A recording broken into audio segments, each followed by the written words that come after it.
நீங்கள் மற்றவர்களை விமர்சனம் செய்கிறதற்கு முன்பு உங்களுக்கு அவர்களுடைய கதை தெரியுமா என்பதை உறுதிப்படுத்திக் கொள்ளுங்கள்.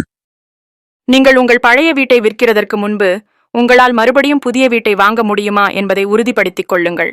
நீ உன்னுடைய வேலையை விடுகிறதற்கு முன்பு உனக்கு மற்றொரு வேலை இருக்கிறதா என்பதை உறுதிப்படுத்திக் கொள். நீங்கள் வீட்டை கட்டுவதற்கு முன்பு உங்களிடம் தெளிவான திட்டம் இருக்கிறதா என்பதை உறுதிப்படுத்திக் கொள்ளுங்கள். நீங்கள் மற்றவர்களை விமர்சனம் செய்கிறதற்கு முன்பு உங்களுக்கு அவர்களுடைய கதை தெரியுமா என்பதை உறுதிப்படுத்தி கொள்ளுங்கள். இந்த மாதிரி சென்டென்சஸை நம்ம டெய்லி லைஃப்பில் பேசுகிறோம், அட்வைஸாக கொடுக்குறோம், அல்லது மற்றவங்க நமக்கு அட்வைஸாக கொடுக்குறாங்க இல்லையா? ஸோ இந்த மாதிரி சென்டென்சஸை எப்படி மேக் பண்ணுறது அப்படிங்கிறத நம்ம பார்க்க போகிறோம். சென்டென்ஸ் ரொம்ப லென்த்தாக இருக்கே, என்னால் முடியுமா அப்படின்லாம் யோசிக்காதீங்க. நான் பிகினர் லெவலில் தானே இருக்கிறேன் அப்படின்னு யோசிக்காதீங்க. இந்த மாதிரியான சென்டென்சஸை நீங்கள் ஈஸியாக மேக் பண்ண முடியும். இந்த மாதிரி மெத்தட்ஸை நம்ம இங்கிலீஷில் கற்றுக்கிட்டோம் அப்படின்னா இங்கிலீஷ் கண்டிப்பாக ஈஸி தான். சரியா? இப்போ நம்ம பார்க்கலாமா? நீங்கள் மற்றவர்களை விமர்சனம் செய்கிறதற்கு முன்பு, ஓகேயா, அல்லது முன். இது சென்டென்ஸை ரெண்டாக ஸ்ப்ளிட் பண்ணிக்கோங்க. முதல்ல நம்ம ஃபர்ஸ்ட் நீங்கள் மற்றவர்களை விமர்சனம் செய்கிறதற்கு முன்பு அதை ஒரு சென்டென்ஸாக நம்ம ஸ்ப்ளிட் பண்ணுறோம். நெக்ஸ்ட் சென்டென்ஸ் உங்களுக்கு அவருடைய கதை தெரியுமா என்பதை உறுதிப்படுத்தி கொள்ளுங்கள். இதை நெக்ஸ்ட் சென்டென்ஸாகவும் நம்ம ஸ்ப்ளிட் பண்ணிவிட்டு then we are going to merge பண்ண போகிறோம், ரெண்டையும் மிங்கிள் பண்ண போகிறோம். சரியா? எப்படின்னு பார்க்கலாமா? நீங்கள் மற்றவர்களை விமர்சனம் செய்கிறதற்கு முன்பு அப்படிங்கிறதுக்கு நம்ம பிஃபோர் அப்படின்னு சொல்லுவோம், அப்படி தானே? நீங்கள் அப்படிங்கிறதுக்கு யூ. விமர்சனம் செய்கிறது அப்படிங்கிறதுக்கான வினைச்சொல் என்ன? வேர்ப், ஐ மீன் ப்ரெசன்ட், சிம்பிள் ப்ரெசன்ட்டை தான் நம்ம சொல்ல போகிறோம். அந்த விமர்சனம் செய்கிறது அப்படிங்கிற வேர்புக்கு கிரிட்டிசைஸ் அப்படின்னு நம்ம சொல்லுவோம். மற்றவர்கள் அப்படிங்கிறதுக்கு அதர்ஸ். இங்கே நீங்கள் ஒரு விஷயத்தை நோட் பண்ணணும். எது சப்ஜெக்டாக வரும் அப்படின்னா விமர்சனம் செய்யக்கூடிய செயலை செய்கிறவன் யார்? நீ. அதனால் இங்கே நீ அப்படிங்கிறதா சப்ஜெக்ட். சரியா? அப்போது இந்த சென்டென்ஸை எப்படி மேக் பண்ணலான்னு நான் சொல்லட்டுமா? Before you, okay, criticise others. Okay, before you criticize others அப்படின்னா நீங்கள் மற்றவர்களை விமர்சனம் செய்கிறதற்கு முன்பு. ஓகே, இப்போ நம்ம ஒரு சென்டென்ஸ் ஃபார்ம் பண்ணி வச்சுருக்கோம், அதை அப்படி ஒரு ஓரமாக வச்சுப்போம். இப்போ செகண்ட் உங்களுக்கு அவர்களுடைய கதை தெரியுமா என்பதை உறுதிப்படுத்தி கொள்ளுங்கள். இந்த என்பதை உறுதிப்படுத்தி கொள்ளுங்கள் அப்படின்னு சொல்கிறப்போ அதுக்கு நம்ம எதை யூஸ் பண்ணுவோம் அப்படின்னா ஒரு ஃப்ரேஸ். ஓகே, மேக் ஷுர் என்பதை உறுதிப்படுத்தி கொள்ளுங்கள். அதுக்கே நம்ம மேக் ஷுர் தான் போட போகிறோம். ஓகேயா? Make sure. உங்களுக்கு அப்படிங்கிறதுக்கு உங்களுக்கு அவர்களுடைய கதை தெரியுமா.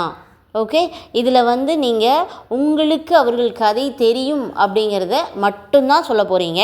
அதுக்கு என்ன சொல்லுவீங்க? யூ நோனா உங்களுக்கு தெரியும். கதை தெரியுமா அப்படிங்கிறத உங்களுக்கு அவருடைய கதை தெரியும்னு மாற்றுங்க. ஓகேயா? உங்களுக்கு அவருடைய கதை தெரியும்னா you know. Okay, okay, about. Okay, பற்றி. அவர்களுக்கு யூ நோ அபவுட்னா பற்றி. உங்களுக்கு அவருடைய கதையை பற்றி தெரியுமா? You know about their story அப்படின்னு தியர் அவர்களுடைய ஸ்டோரி அப்படின்னு சொல்லணும். புரியுதா? Okay, you know. இப்போ சென்டென்ஸ் எப்படி மேக் பண்ணணும் அப்படின்னா பிஃபோர் யூ கிரிட்டிசைஸ் அதர்ஸ் அதை தனியாக மேக் பண்ணி வச்சுருக்கோம். இங்கே என்ன வரும் அப்படின்னா make sure. Next you know about their story. Make sure you know about their story.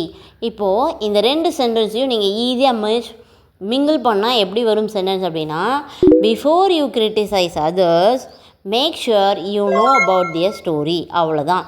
இதில் தெரியுமா அப்படிங்கிறத கொஷினால் நீங்கள் மேக் பண்ணவே வேண்டாம். அப்படியே நீங்கள் சொன்னீங்கனாலே தெரியுமா என்பதை உறுதிப்படுத்திக்கொள் அப்படிங்கிற டிரான்ஸ்லேஷனாக நமக்கு கிடைக்கும். அப்போது நீங்கள் மற்றவர்களை விமர்சனம் செய்கிறதற்கு முன்பு உங்களுக்கு அவர்களுடைய அவர்களை பற்றிய கதை தெரியுமா என்பதை உறுதிப்படுத்தி கொள்ளுங்கள். Before you criticize others make sure you know about their story. Before you criticize others make sure you know about their story. இதுதான் இந்த சென்டென்ஸ்க்கான டிரான்ஸ்லேஷன். ஓகே, நீங்கள் உங்கள் வீட்டை விற்கிறதற்கு முன்பு உங்களால் மற்றொன்றை வாங்க முடியுமா என்பதை உறுதிப்படுத்தி கொள்ளுங்கள். இந்த அட்வைஸ் ரொம்பவே பொதுவான அட்வைஸ் தான். நம்ம தங்க நகை வச்சுருக்கோம், வீடு வச்சுருக்கோம், ப்ராப்பர்ட்டி வச்சுருக்கோம். ஆனால் அதை விற்றுட்டோன்னா மறுபடியும் நம்மளால் வாங்க முடியுமா? இதனையே நம்ம நிறைய பேர்கிட்டையும் அட்வைஸாகவும் சொல்லுவோம். நீ இப்போ விற்றுட்டேன்னா அதை மறுபடியும் உன்னால் வாங்க முடியுமான்னு யோசித்துக்கோ அப்படின்னா நம்ம அட்வைஸ் பண்ணுவோம். அதே தான் இந்த சென்டென்ஸ்லேயும் சொல்லியிருக்காங்க. நீங்கள் உங்கள் வீட்டை விற்கிறதற்கு முன்பு உங்களால் மற்றொன்றை வாங்க முடியுமா என்பதை உறுதிப்படுத்தி கொள்ளுங்கள். ஸோ இந்த சென்டென்ஸ் ஸோ சிம்பிள். இது நாம் ப்ரீவியஸ் சென்டென்ஸ் மாதிரியே நம்ம ரெண்டாக ஸ்ப்ளிட் பண்ண போகிறோம். நீங்கள் உங்கள் வீட்டை விற்கிறதற்கு முன்பு அது வந்து ஃபர்ஸ்ட் சென்டென்ஸ் ஆகும். உங்களால் மற்றொன்றை வாங்க முடியுமா என்பதை உறுதிப்படுத்தி கொள்ளுங்கள். இதையும் செகண்ட் சென்டென்ஸாகவும் நம்ம மேக் பண்ண போகிறோம். இப்போ ஃபஸ்ட்டு நம்ம என்ன செய்ய போகிறோம், நீங்கள் உங்கள் வீட்டை விற்கிறதற்கு முன்பு அதை எப்படி ஃபார்ம் பண்ணுறது அப்படின்னு பார்க்கலாம். ஓகே, இந்த இடத்துல நீங்கள் அப்படிங்கிறதுக்கு யூ. ஓகேயா, உங்கள் வீடு அப்படின்னா யுவர் ஹவுஸ். விற்கிறது அப்படிங்கிறது விற்றல் அப்படிங்கிற அந்த வினைச்சொல், அதாவது இங்கே எல்லாமே நம்ம சிம்பிள் ப்ரெசன்ட் தான் யூஸ் பண்ணுறோம். விற்றல் அப்படிங்கிறதுக்கு செல் அப்படின்னு சொல்லுவோம். முன்பு அப்படிங்கிறதுக்கு பிஃபோர். அப்போ இந்த சென்டென்ஸை எப்படி ஈஸியாக ஃபார்ம் பண்ணலாம் அப்படின்னா, பிஃபோரை முன்னாடி கொண்டு வாங்க, பிஃபோர். ஓகே, இங்கே சப்ஜெக்ட் என்ன, யூ. வேர்ப் என்ன, செல். பிஃபோர் யூ செல். அடுத்து ஆப்ஜெக்ட் என்ன, your house. Before you sell your house. இது வந்து ஒரு இதுக்கான டிரான்ஸ்லேஷன் நம்ம எடுத்து வச்சிட்டோம். நீங்கள் உங்கள் வீட்டை விற்கிறதற்கு முன்பு, அதுக்கு before you sell your house. அதை ஒரு ஓரமாக ஒரு கார்னரில் வச்சுட்டு நெக்ஸ்ட் சென்டென்ஸை எடுத்துப்போம். ஓகேயா, உங்களால் மற்றொன்றை வாங்க முடியுமா என்பதை உறுதிப்படுத்தி கொள்ளுங்கள். நம்ம ப்ரீவியஸ் சென்டென்ஸ்லேயே பார்த்தோம், என்பதை உறுதிப்படுத்தி கொள்ளுங்கள். இதுக்கு வந்து என்னது, மேக் ஷுர் அப்படின்னு சொல்லுவோம். உங்களால் வாங்க முடியுமா அப்படிங்கிற கொஸ்டின் எல்லாம் இங்கே வராது. உங்களால் வாங்க முடியும் அப்படிங்கிறத மட்டும் கொண்டு வாங்க. உங்களால் என்ன செய்ய முடியும், வாங்க முடியும். இதை நீங்கள் ஈஸியாகவே ஃபார்ம் பண்ணுவீங்க. சரியா இல்லையா? முடியும் அப்படிங்கிறது கேன் சொல்லுவீங்க, வாங்கிறதுக்கு பை சொல்லுவீங்க, உங்களால் யூ சொல்லுவீங்க. இப்போ உங்களால் வாங்க முடியும் அப்படிங்கிறதுக்கு யூ கேன் பை. ஓகே, இதில் இன்னொன்று இருக்குது, மற்றொன்றை வாங்க முடியுமா. அப்போ அந்த மற்றொன்றை அப்படிங்கிறதுக்கு another one அப்படின்னு சொல்லுவோம். இங்கிலீஷில் என்ன சொல்லுவோம், another one அப்படின்னு சொல்லுவோம். அப்போ இந்த சென்டென்ஸை எப்படி ஃபார்ம் பண்ணணும், முதல்ல make sure. Okay, make sure. அடுத்து என்ன வரும், you can buy another one. அவ்வளோதான். ஸோ சிம்பிள் இல்லையா? அப்போ இப்போ நம்ம என்ன பண்ண போகிறோம், ஏற்கனவே ஆல்ரெடி நம்ம ஒரு சென்டென்ஸ் ஃபார்ம் பண்ணி வச்சுருக்கோம். அதையும் இந்த சென்டென்ஸையும் நம்ம என்ன பண்ண போகிறோம், மர்ஜ் பண்ண போகிறோம். ரெண்டையும் ஒன்றா சேர்க்க போகிறோம். எப்படி அப்படின்னா, before you sell your house. Okay, before you sell your house. Okay, next என்ன வரும், make sure you can buy another one. Before you sell your house, make sure you can buy another one. அப்படின்னா முதல்ல உனக்கு அந்த வீட்டை விற்கிறதுக்கு முன்னாடி உன்னால் வாங்குகிற கெப்பாசிட்டி இருக்கா, உனக்கு அடுத்து மறுபடியும் இன்னொன்று வாங்க முடியுமா அப்படின்லாம் நம்ம கேள்வி கேட்போம் இல்லையா? அதை இங்கிலீஷில் இப்படி தான் சொல்லணும், before you sell your house. இந்த இடத்துல நீங்கள் ஹவுஸ்க்கு பதிலாக எந்த ப்ராப்பர்ட்டியை வேணாலும் போடலாம், எந்த வீட்டில் இருக்கக்கூடிய எந்த விஷயத்தையும் நீங்கள் வந்து என்ன பண்ணலாம், போடலாம். இப்போ நீ இந்த நகையை விற்கிற, இதை மறுபடியும் இன்னொன்று வாங்க முடியுமா அப்படின்னு கேட்குறதுக்கு பிஃபோர் யூ செல் யுவர் எந்த நகை அப்படிங்கிறத அதில் போட்டுக்கோங்க. Before you sell your gold ornament, make sure you can buy another one அப்படின்னு கூட நீங்கள் சொல்லலாம். ஸோ சிம்பிள் இல்லையா? நீங்கள் உங்கள் வீட்டை விற்கிறதற்கு முன்பு உங்களால் மற்றொன்றை வாங்க முடியுமா என்பதை உறுதிப்படுத்தி கொள்ளுங்கள் அப்படிங்கிறதுக்கான translation, before you sell your house, make sure you can buy another one. இந்த இடத்துல வாங்க முடியுமா அப்படின்லாம் கேள்வியெல்லாம் வராதிங்க. மேக் ஷுர் அப்படின்னாலே என்பதை உறுதிப்படுத்தி கொள்ளுங்கள் அப்படின்னு சொல்கிறோம்ல, அதோடு சேர்ந்து அது கேள்வியாக தான் இருக்குது. சரியா? ஸோ நீங்கள் யூ கேன் அப்படின்னு போட்டிங்கனாலே முடியுமா அப்படிங்கிற மீனிங்கை தான் கொடுக்கும். சரியா? ஸோ இப்படி தான் வந்து நம்ம டிரான்ஸ்லேட் பண்ணுறதுக்கு கற்றுக்கவும் செய்யணும். சரியா? ஓகேயா? Before you sell your house, make sure you can buy another one. Okay, is it easy? Okay, shall we move to the next sentence? Next sentence பாருங்கள். நீ உன்னுடைய வேலையை விடுகிறதற்கு முன்பு உனக்கு மற்றொரு வேலை இருக்கிறதா என்பதை உறுதிப்படுத்திக் கொள். ஸோ லாஸ்ட் சென்டென்ஸ் மாதிரியே தான் இந்த சென்டென்ஸை நம்ம என்ன பண்ண போகிறோம், ரெண்டாக ஸ்ப்ளிட் பண்ணி தென் merge பண்ண போகிறோம். ஓகேயா? முதல்ல நீ உன்னுடைய வேலையை விடுகிறதற்கு முன்பு அது ஒரு சென்டென்ஸ் ஆகவும், உனக்கு மற்றொரு வேலை இருக்கிறதா என்பதை உறுதிப்படுத்திக்கொள் அப்படிங்கிறத செகண்ட் சென்டென்ஸாகவும் நம்ம ஃபார்ம் பண்ண போகிறோம். இதுவும் நம்ம என்ன பண்ணுவோம், நம்முடைய ஃப்ரெண்ட்ஸ் சர்க்கிளில் சொல்லுவோம் இல்லையா, நீங்கள் வேலையை விட்டு போகிறீங்க அப்படின்னா கண்டிப்பாக இன்னொரு வேலை இருக்கா அப்படிங்கிறத கன்ஃபார்ம் பண்ணிவிட்டு போங்க அப்படின்னு சொல்லுவோம் இல்லையா. ஸோ இது எப்படி நம்ம ஃபார்ம் பண்ணுறது அப்படிங்கிறத பார்க்கலாமா? இந்த சென்டென்ஸ் எப்படி மேக் பண்ணுறதுன்னு பார்க்கலாமா? முதல்ல நீ உன்னுடைய வேலையை விடுகிறதற்கு முன்பு. உங்களுக்கு தெரியும் முன்பு அப்படின்னா பிஃபோர், நீ அப்படின்னா யூ, உன்னுடைய வேலை அப்படின்னா யுவர் ஜாப். விடுதல் அதாவது விடுகிறது, அதாவது விடுதல் அப்படின்னா அந்த வேர்ப் அதாவது V1 வேர்ப் சிம்பிள் ப்ரெசன்ட் தான் நம்ம இந்த சென்டென்ஸில் எல்லாத்தையும் யூஸ் பண்ணுறோம். அப்போ விடுகிறது அப்படிங்கிறதுக்கு லீவ். லீவுனா லீவ் எடுக்கிறது மட்டும் இல்லை, இந்த ஒரு இடத்துல விட்டுட்டு போகிறது அப்படிங்கிறதுக்கும் நம்ம லீவ் அப்படின்னு தான் சொல்லுவோம். அப்போ இந்த சென்டென்ஸ் எப்படி மேக் பண்ணணும் அப்படின்னா முதல்ல பிஃபோர். ஓகே, பிஃபோர், நெக்ஸ்ட் என்ன, சப்ஜெக்ட் என்ன, யூ, வேர்ப் என்ன, லீவ், ஆப்ஜெக்ட் என்ன, your job. Before you leave your job, before you leave your job அப்படின்னா நீ உன்னுடைய வேலையை விடுகிறதற்கு முன்பு. சரி, ஓகே, இதுக்கு நம்ம சென்டென்ஸ் மேக் பண்ணிட்டோம். இதை அப்படியே எடுத்து போய் ஒரு கார்னரில் வச்சுட்டு நெக்ஸ்ட் சென்டென்ஸ் என்னன்னு பார்க்கலாம். ஓகேயா? உனக்கு மற்றொரு வேலை இருக்கிறதா என்பதை உறுதிப்படுத்திக் கொள்.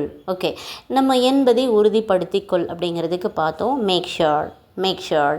சரி, ஓகே, உனக்கு மற்றொரு வேலை இருக்கிறது அப்படின்னு சொல்லணும். உனக்கு மற்றொரு வேலை இருக்கிறதா கிடையாது, இருக்கிறது அப்படின்னு நீங்கள் சென்டென்ஸ் மேக் பண்ணணும்.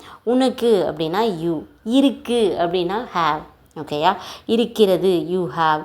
மற்றொரு வேலை அப்படிங்கிறதுக்கு அனதர் ஜாப்.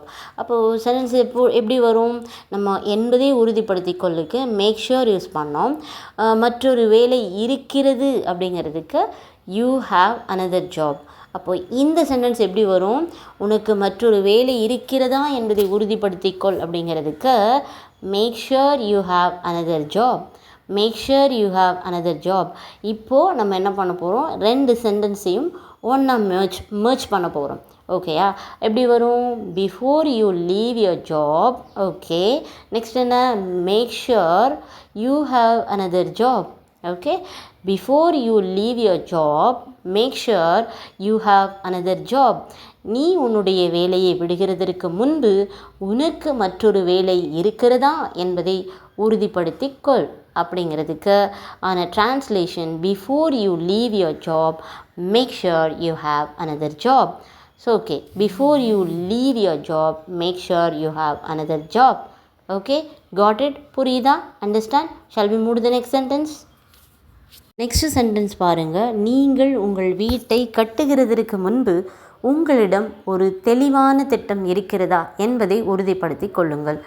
இதையும் ப்ரீவியஸ் சென்டென்ஸ் மாதிரியே 2 சென்டென்சஸாக நம்ம ஸ்ப்ளிட் பண்ணிவிட்டு நம்ம என்ன பண்ண போகிறோம், merge பண்ண போகிறோம். ஃபஸ்ட்டு நீங்கள் உங்கள் வீட்டை கட்டுவதற்கு முன்பு இது ஒரு சென்டென்ஸ் ஆகும்.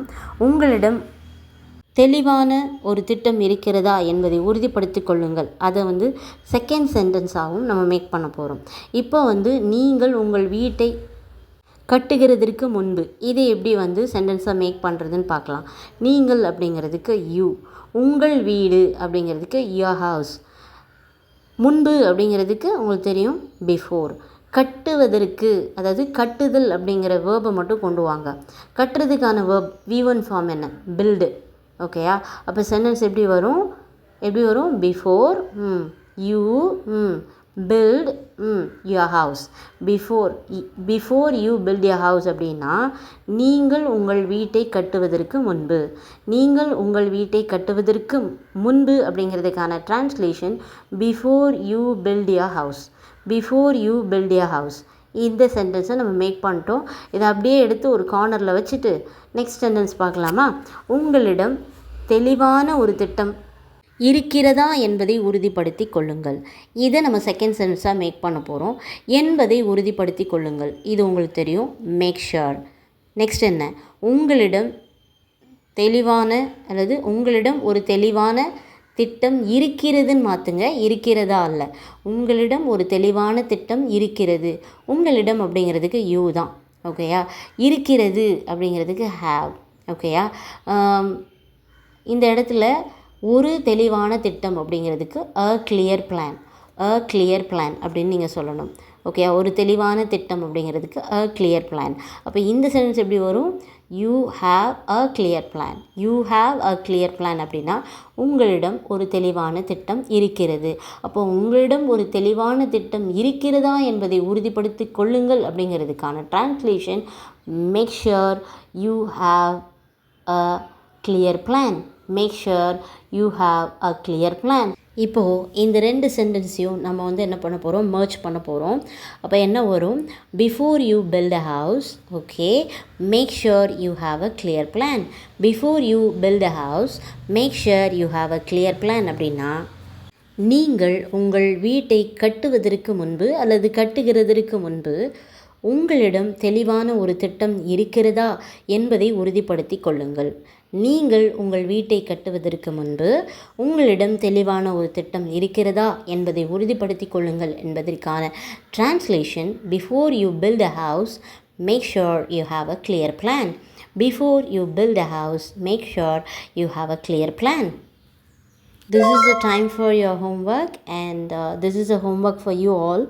நீ தொழில் தொடங்குவதற்கு முன்பு உன்னிடம் போதுமான பணம் இருக்கிறதா என்பதை உறுதிப்படுத்திக் கொள். நீ தொழில் தொடங்குவதற்கு முன்பு உன்னிடம் போதுமான பணம் இருக்கிறதா என்பதை உறுதிப்படுத்திக் கொள்.